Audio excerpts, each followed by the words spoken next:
Hello guys, welcome in, and today I want to show you my Meteor build that I've been using in Diablo 4. I've been having a blast with this build. I've been clear and content, as you can see in this footage.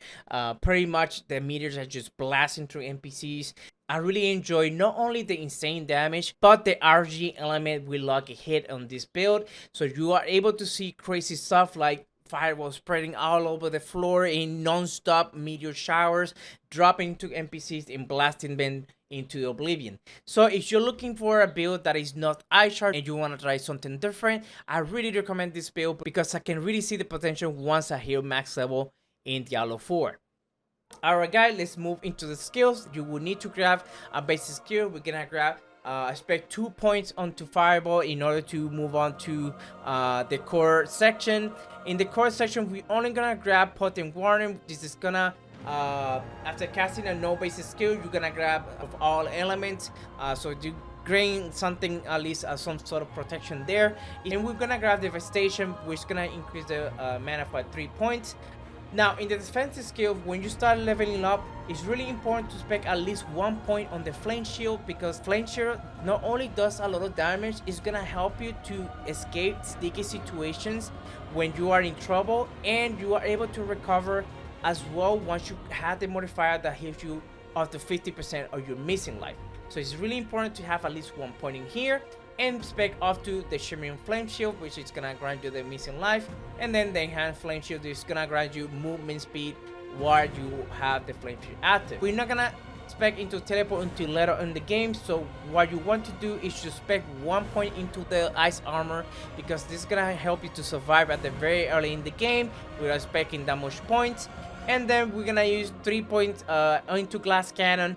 Next, we're gonna have Frost Nova. This is one of the best right now skills to have on any sorcerer's build, but can not only gonna have you insane amount of CC, there's no other way to have consistent vulnerable application. So we need to have Frost Nova, and you have to spec it up to 5 to reduce the cooldown, because you want to have that Frost Nova available as much as possible. Now, for the elemental attunement passive, we're gonna expect this later on in the game when you're having no crit chance later on. This is gonna reset any random defensive skill that is in cooldown, but it can only happen every 10 seconds. Since this build has a lot of lucky chance, I like that element of RNG, and we have so much lucky chance that I really see this broken very often. So we're gonna have Flame Shield, we're gonna have Frost Nova, and we're gonna have Teleport, and any of these 3 skills are gonna reset at any random given time. So it's cool to have some sort of random element there in the build in order to help you out to pop cooldowns. Now, in the conjuration section, we're not gonna use any of the skill here, only the passive. We're gonna start here with a line of the element. You want to have some sort of damage reduction in your build for increased survivability. So we're gonna spec 3 points in it. Here you can start at least having 1 or 2 points into mana shield, because every time that you spend mana, you're gonna have up to 15 damage reduction for 5 seconds, which is really nice to have. This build is really glassy, so you want to have some sort of protection. Protection, I think, is one of the best passive that Sorcerer have, because popping a cooldown, you will gain up to 30% of your Bastion of Life as a barrier for 2 seconds. And we have Teleport, Frost Nova, Flame Shield, and Inferno, 4 skills that pop cooldowns. So this is an easier barrier, easier protection while you are basically blasting the NPCs. Later on, we're gonna spec into Precise Magic. This is gonna increase our base lucky chance up to 15%. By default is 5%, so we want to have that there. Next, moving on, this is the mastery section. This is where you have the 2 core skills that you're gonna be using for the most part. Let's start with the Meteor. Meteor, you want to spec as much rank as possible, because the scaling is really nice, and this is gonna do a lot of damage. We're gonna grab the first enhanced Meteor, which is gonna increase your chances by 30% once you grab Meteor and drop it in a group. So it's gonna keep dropping meteors into that same place if the NPCs don't die. And then we're gonna grab Wizard Meteor, which is gonna grant you the CC aspect. Every time they get hit by a meteor, they will get immobilized up to 2.2 seconds. Then we're gonna have Inner Flame. Since we're gonna have a lot of sources of recovery, you pretty much gonna be healthy most of the time, so this is easy 9% damage. You can ignore for now the Devouring Blaze. This is gonna be later on, but we can have max out rank. We want to have as much sources as possible to make our meteor damage insane. So this is a little extra that I was able to be lucky and get an amulet. We covered pretty much all my rank, so I didn't spend a single point in here. Pretty much a piece of gear is covering this section. Of course, we want to have Firewall. You want to spec into max Firewall because my Firewall, like I mentioned before, is one of the highest damage over time in the game. So we want to have that in there. And we want to spec into Enhanced Firewall to increase the damage taken if the enemies stay on the Firewall. You're gonna see that there's so much Firewall going on that this is easy 25% there. And then we're gonna have Mage Firewall, which is gonna continue burning if they leave the Firewall after 3 seconds. This is gonna grant, thanks to the snapshot mechanic, this is gonna be really important because even if they leave the Firewall, they're still gonna have guaranteed damage thanks to that snapshot mechanic that the game has. Moving on into the ultimate, like I mentioned before, we're gonna have an Inferno here. Pretty much this is the best ultimate and the coolest looking in the game. It's gonna group up the enemies, it's gonna help you to crank the meteors in one spot, so you can have that 30% proc into them and keep dropping meteors non-stop. We're gonna have the Prime Inferno. This is gonna pull all the enemy into one place, and Super Inferno is gonna eliminate any mana cost on any pyromancy skills, which is basically Firewall and Meteor on your build. We want to spec into 1 point into Fire Surge, and then we want to have Endless Pyre because this is easy, up to 50% burning damage on the enemy during burning. And then we're gonna have Worms. This is gonna help you to survive when everybody's on fire. The more people are on fire and they're near you, the more you're gonna recover into your the more tanky you're gonna become. And this value is gonna increase up to 1.8 from bosses, so you are able to also pretty much face tank bosses in this game. Even the Butcher, I've been face tanking him with no problem. So that's that. And then for a key passive, we're gonna have Exos Ferocity. My fire critical damage is gonna increase by 25% if the enemy are above 50% life, and if they are below that, our critical strike chance is gonna be increased by 5% against any enemies below that 50% mark. If you kill an enemy with a critical strike, you're gonna gain both attributes against all enemies for 3 seconds. So this is easy, another source of damage. We're gonna prioritize vulnerable damage as our main stat. The next one is you can grab some sort of like CDR or cooldown reduction. That's also very key. You want to have as much intelligence as possible to increase our skill damage. You also want to have crit chance, crit damage, and lucky hit. Those are the main stats that you wanna aim for, and later on you can move on into the ranks. So as you can see here, I have right now at level 82, I have up to 907 intelligence, dexterity 372, which is gonna increase a little bit our crit chance, but there's a lot of stuff in the Paragon board that requires dexterity, so we need to have that in there. And then for crit chance right now, we're sitting up to 32.8, and critical strike damage up to 188 as of now. Our vulnerable damage is 170, which is a lot. We have also damage versus crowd control enemies, which is right now sitting up to 124%. Our damage with fire right now is sitting up to 163%. And our lucky hit chance bonus is almost 47%. We also have a lucky hit which we barrier up to 15%. This is a little bit more because I have an aspect which is pretty much almost doubled. And we have lucky hit mana up to 18.8%. We also have crowd control duration. We really need this because once you start doing Nightmare Dungeons, there's a lot of effects that reduces your crowd control by 40%. So we want to counter that. Now let's start with the helmet. Right now I have a very good roll here. We have cooldown deduction. We have crowd control duration. Total armor is okay, but I think you can roll anything better. But you know, having some sort of like increased armor, it doesn't hurt. because we have disobedience on our helmet, which basically increase your armor up to 50%. So we have some sort of survivability here, and this is the best, I think by far best aspect when it comes to defensive in the game, right? So now we also have lucky chance while you have a barrier up to 15%. So this is really nice draw. I'm very happy with this helmet. And next we have Raiment of the Infinite Unique. This unique is actually insane. Not only has very good attributes, but also the aspect makes teleport 10 times better. Because not only you are able to pull the enemies in one place, you are able to stun them and keep them there for up to 2.5 seconds. Now this increases your cooldown up to 20%, but since the cooldown already of teleport is really low, you really can't feel it. So you're gonna be spamming teleport almost every 4 or 5 seconds if you pull up to 3 enemies. Now for the gloves, I have here luck hit, 5% chance to restore primary source. As you know, Sorcerer right now has a little problem with resource, so you want to have some sort of sources to reduce the cost of mana and also gain mana back. So having a lucky hit here, since this build has a lot of RNG and a lot of lucky hit, this can help you to recover faster from that resource, so you can keep spamming your abilities. We have lucky hit chance in here, we have critical chance, and we have intelligence on the glove. Now in this aspect, I included the one that increases your crowd counter duration by 20%.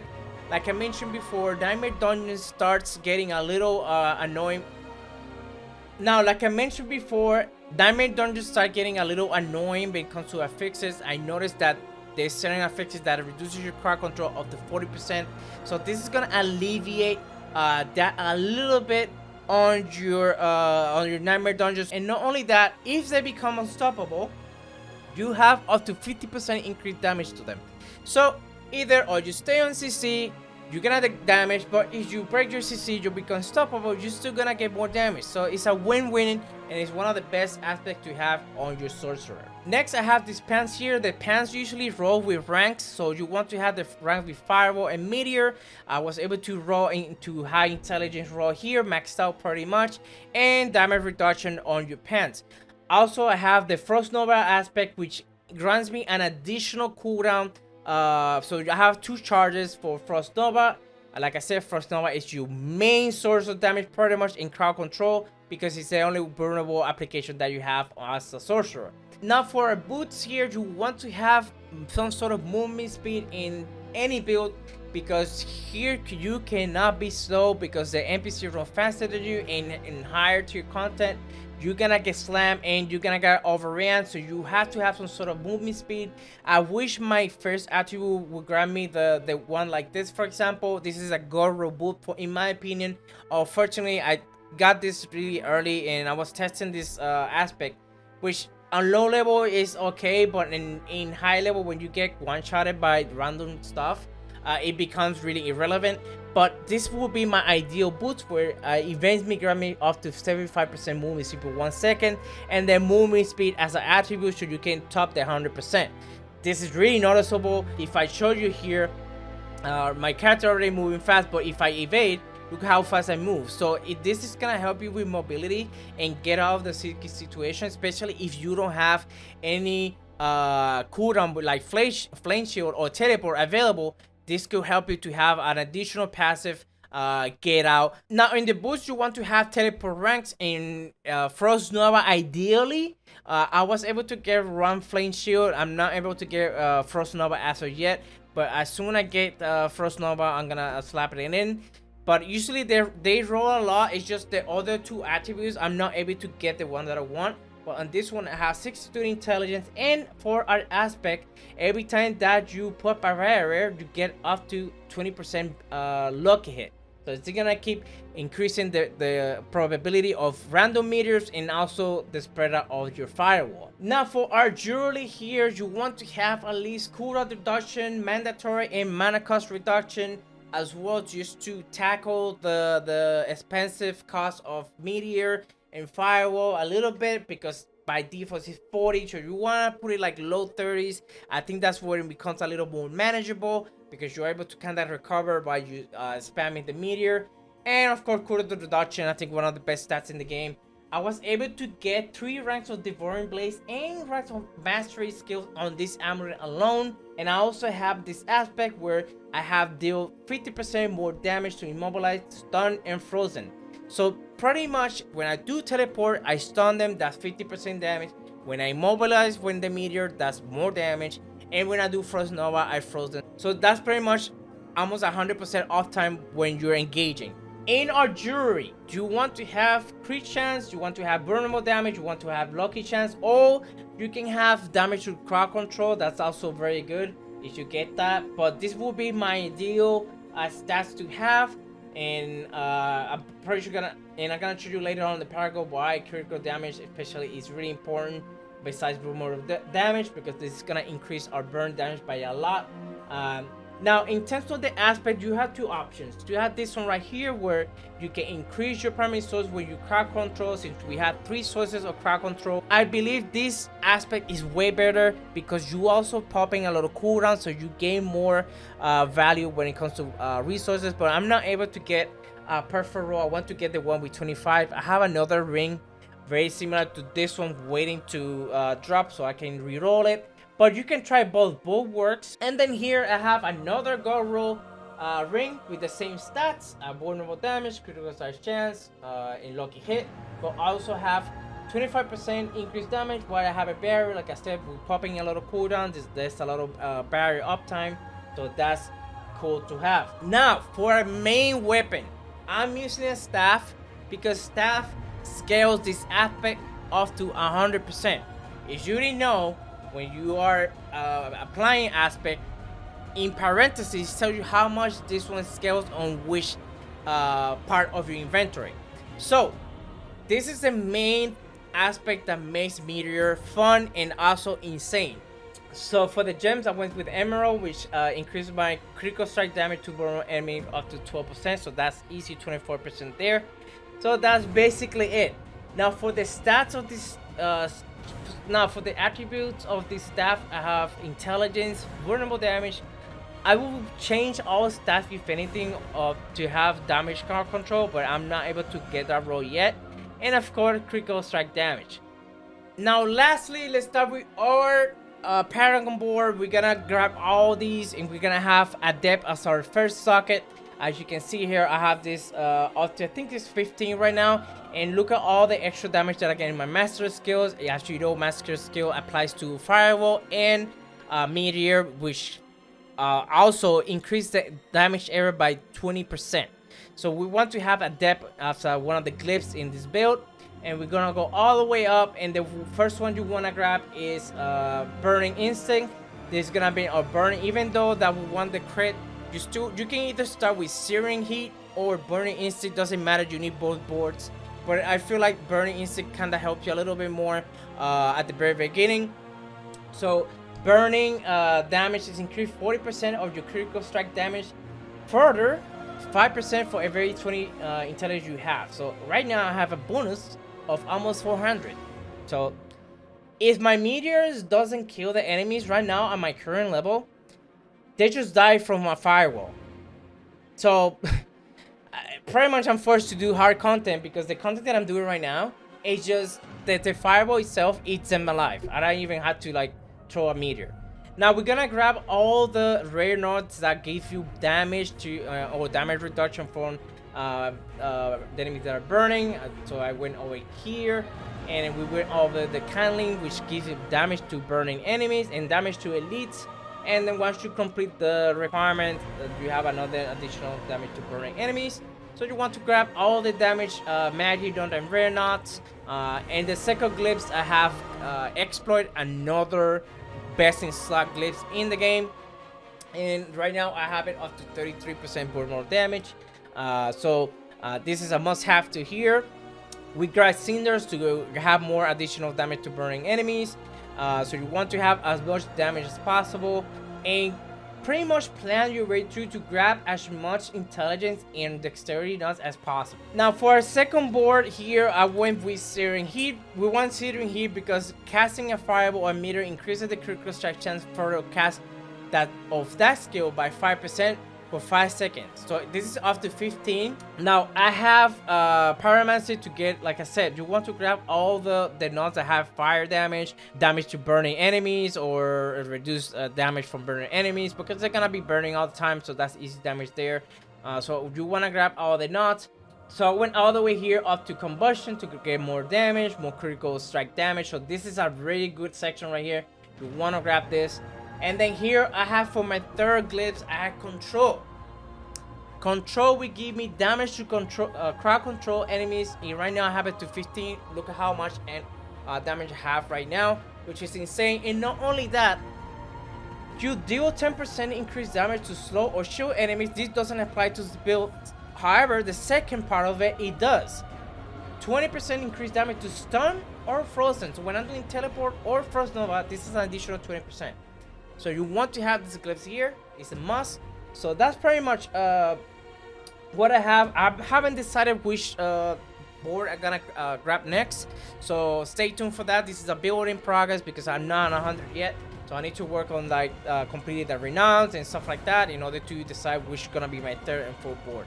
I think I'm gonna do static search because I have a lot of damage to stun enemies, but we'll see. I will decide what will be the best to attach after I finish with this board. If you make it to this point of this video, I'm pretty sure you like what I'm seeing. If you want to see more Diablo 4 videos, drop a like, subscribe, leave a comment. I also stream on Twitch every night. You can see me there. You can see this build in action, which is really nuts.